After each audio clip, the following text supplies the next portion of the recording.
We're removing illegal aliens who came in under the Biden administration. By the end of this year, 2.5 million illegal aliens will have left our country.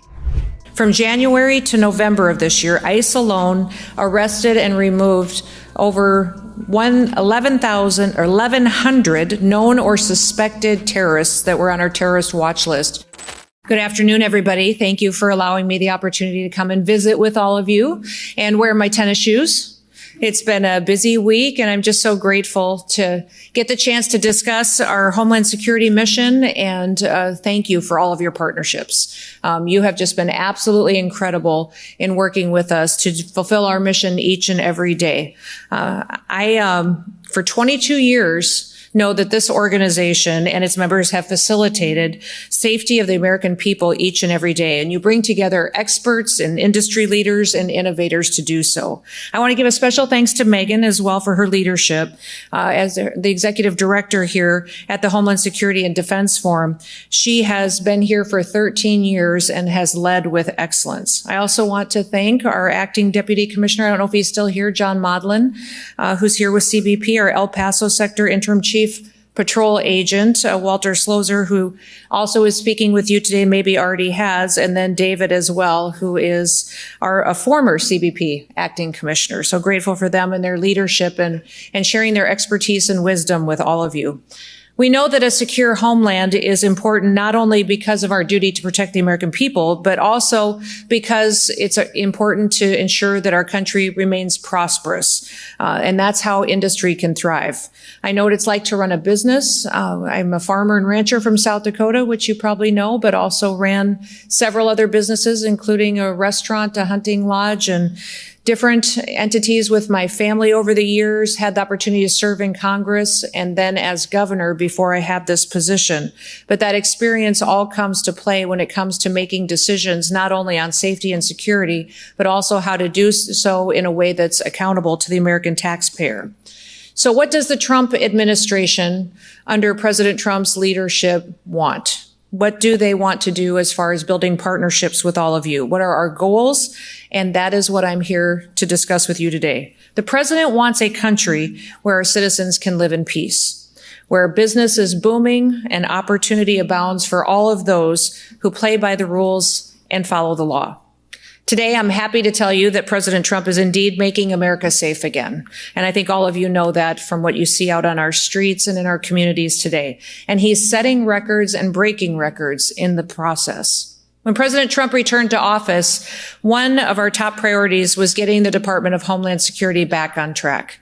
As you know, in many situations, our law enforcement officers weren't allowed to do their jobs. People and departments and components under our umbrella were off mission and were not doing the duty that they needed to protect America. For 4 years, the Biden administration pulled DHS and other vital parts of our national security away from our core missions. There's no clearer example than the disastrous open border policies that we saw perpetuated and the invasion which was facilitated by the administration. They brought crime and violence and unprecedented drugs to our communities. Terrorists flooded our country, and countless citizens of adversarial countries waltzed right over our border. Customs and Border Protection was prevented from doing its job, and worse, they were used many times to funnel aliens in as quick as possible. President Trump has put an end to that, delivering the most secure border in American history. In fact, we've just reached our 7th month of 0 illegal aliens released into our streets. Border crossings are down over 93% year over year. Meanwhile, we're removing illegal aliens who came in under the Biden administration. By the end of this year, 2.5 million illegal aliens will have left our country. That includes over 600,000 that were detained and deported, but 1.9 million virtually have left voluntarily through our communication efforts, through the efforts of facilitating plane tickets and also $1,000 reimbursements for those who choose to go home voluntarily with the opportunity to come back the right way someday. We have seen an incredible amount of interest in fixing things that have been done wrong in the past. As a result, we have also deterred countless would-be border crossings from entering into our country. DHS, as you know, was founded after 9/11. It was founded to put all of the government agencies and components under one umbrella to fight terrorism and to protect the homeland. And that's exactly what we're doing under President Trump. From January to November of this year, ICE alone arrested and removed over 1,100 known or suspected terrorists that were on our terrorist watch list from January through November.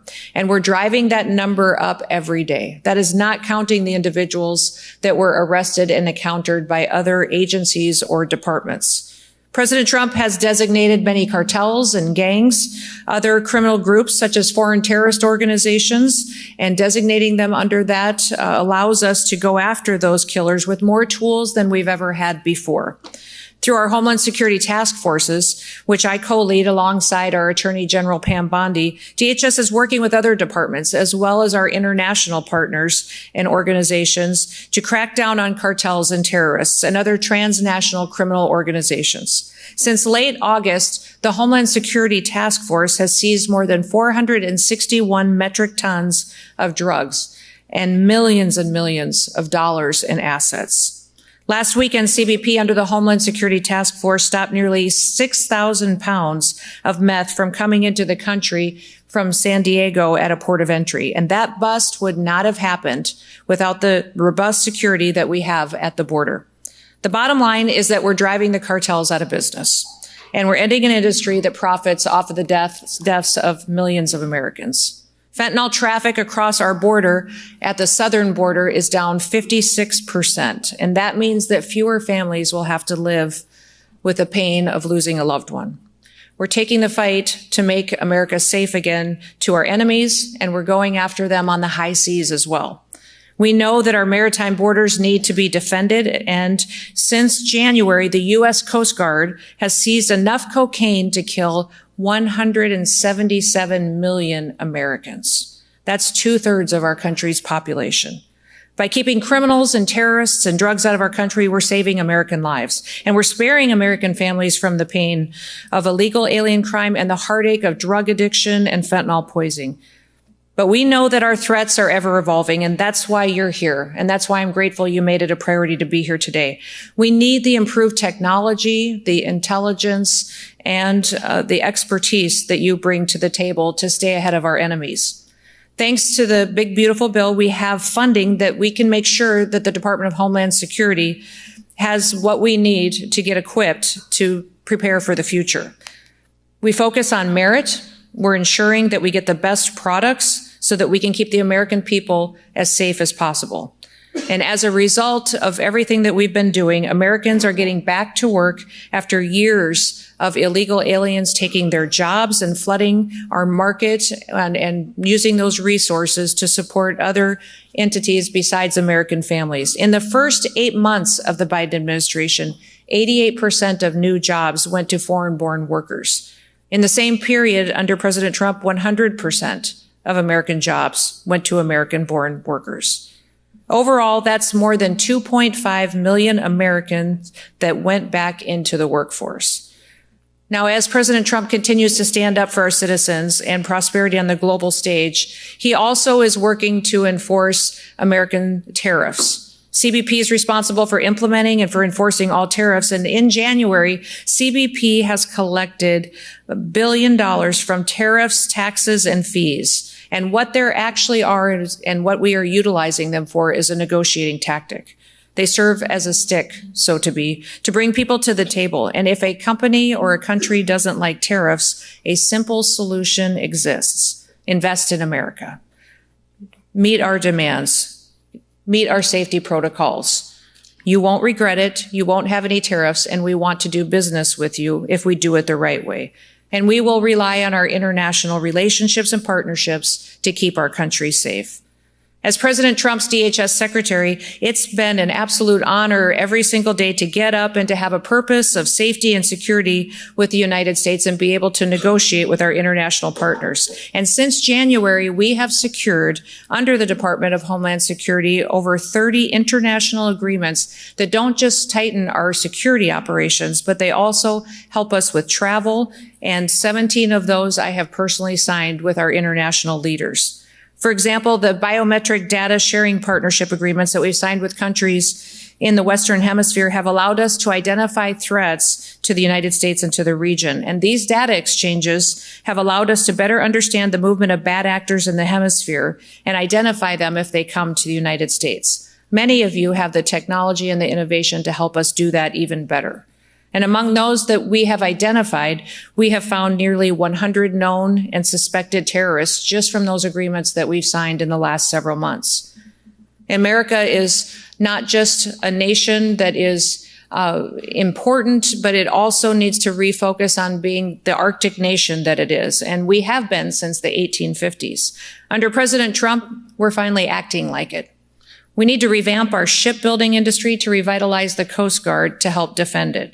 And last month, I hosted the ministers from Canada and Finland here in DC to continue our icebreaker collaboration effort, our ICE Pact, to strengthen our maritime capabilities, to rebuild America's shipbuilding industry, and to increase our presence in the Arctic region to deter our adversaries.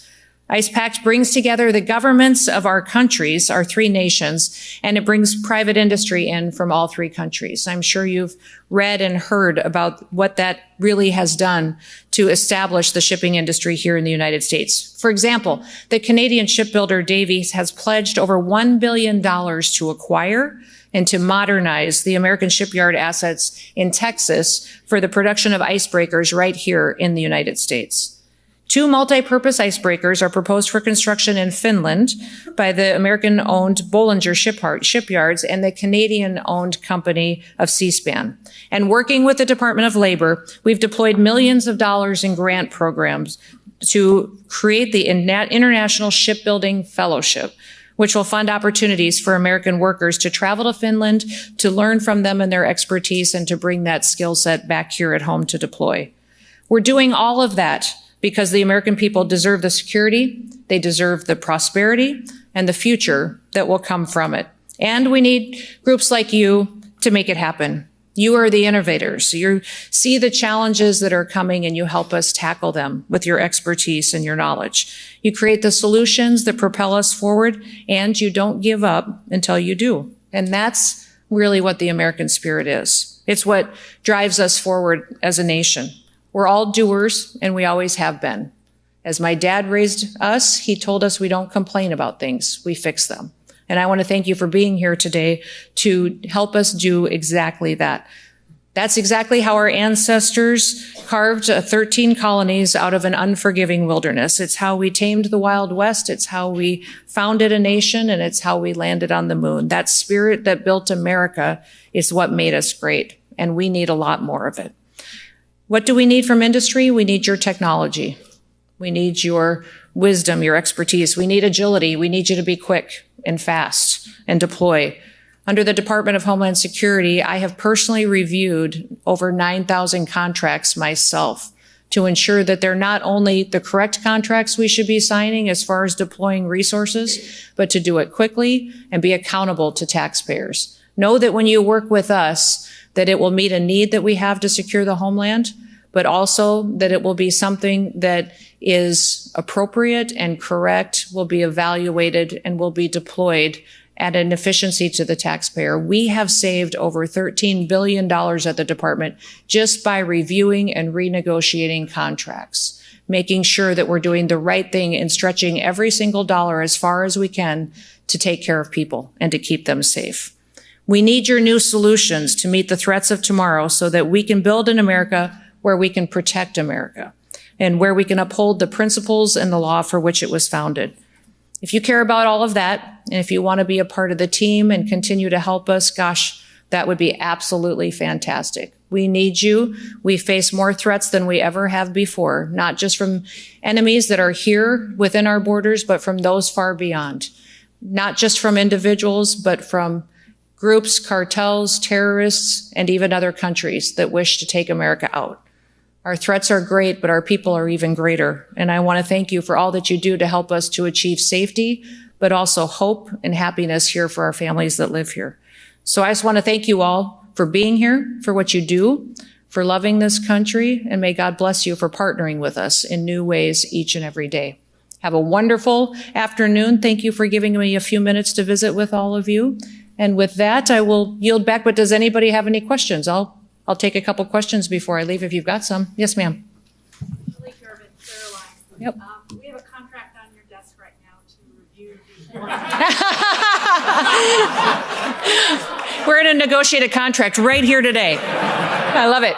I want to know what we're going to do to improve and quickly put in place AI-enabled surveillance on our borders to improve the false alarm rate, which is very, very high right now and causing a lot of pain to the folks in the field who need this. Yeah, as you know, we had a plan under Trump 45 to build the wall, and the wall is not just an infrastructure of a primary wall. There's a secondary wall and the technology and surveillance equipment that actually goes with it as well. And as we do that, and this is the largest project that's ever been undertaken, I believe, in the world, to build an infrastructure project of this magnitude. And having the right technology to tell us when there is a threat at that border is important, but also we need to know when it's not a threat and it's something else. So your contract, I don't know the specific one, but I will go look at it. It's not on my desk yet because I just cleared my desk this afternoon. But I will, but that is one thing that we need, is not just technology, but technology that's reliable, that gives us the correct information we need to keep people safe. So we have already done the many contracts to deploy and building of the border, but we are going to continue to allocate those. I think we have put those out faster from the OB3 funding than ever done before as far as the contracting process has gone, but we'll continue to ensure that those systems get installed and online as soon as possible. What else? She shut it down, didn't she? With the yes, sir. Last one, and then I better let you get back to business. Ma'am, not a question, but I'm not going to speak for everybody here, but for me, just want to say keep it up. Oh, thank you. I appreciate it. I appreciate it. Well, God bless you. You have a wonderful day. Thank you, everybody.